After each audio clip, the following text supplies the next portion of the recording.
ইরানের বিরুদ্ধে নতুন পদক্ষেপ নিতে যাচ্ছে ফ্রান্স। দেশটি জানিয়েছে ইরানের বিরুদ্ধে নিষেধাজ্ঞার বিষয়টি তাদের নিজেদের সিদ্ধান্তের উপর নির্ভর করবে। তেহরানে ৩ বছর ধরে আটক ২ ফরাসি নাগরিকের মুক্তির উপর বিষয়টি নির্ভর করছে। ইরান এই ২ ফরাসি নাগরিকের বিরুদ্ধে সম্প্রতি ইসরায়েলের গোয়েন্দা সংস্থা মোসাদের হয়ে গুপ্তচর বৃত্তি, ইরানি শাসন ব্যবস্থা উৎখাতের ষড়যন্ত্রে জড়িত থাকার অভিযোগ করা হয়েছে। ২০২২ সালের মে মাসে ইরান থেকেই তাদের আটক করা হয়েছিল। বর্তমানে তারা তেহরানের কারাগারে বন্দী।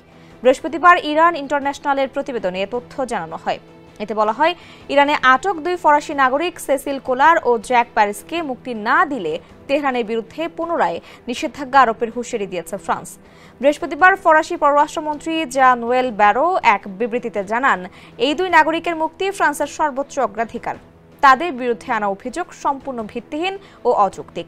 ফরাসি প্রেসিডেন্ট ইমানুয়েল মাখোঁ এই দুজনকে রাষ্ট্রীয় জিম্মি বলে আখ্যায়িত করেছেন।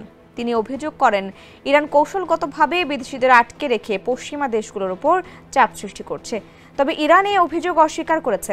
পররাষ্ট্রমন্ত্রী ব্যারো বলেন, ইরানি শাসকদের আমরা বারবার জানিয়েছি, এই পরিস্থিতির সমাধান ছাড়া কোনো সিদ্ধান্ত নেওয়া হবে না। নিষেধাজ্ঞা আরোপ সম্পূর্ণভাবে এই ইস্যুর সমাধানের উপর নির্ভর করছে। লেমোদ তিনি পত্রিকাকে জানান, একটি সাধারণ চিঠির মাধ্যমে আমরা ইরানের অস্ত্র, পারমাণবিক সরঞ্জাম, ব্যাংক এবং বিমার উপর বৈশ্বিক নিষেধাজ্ঞা পুনরায় আরোপ করতে পারি।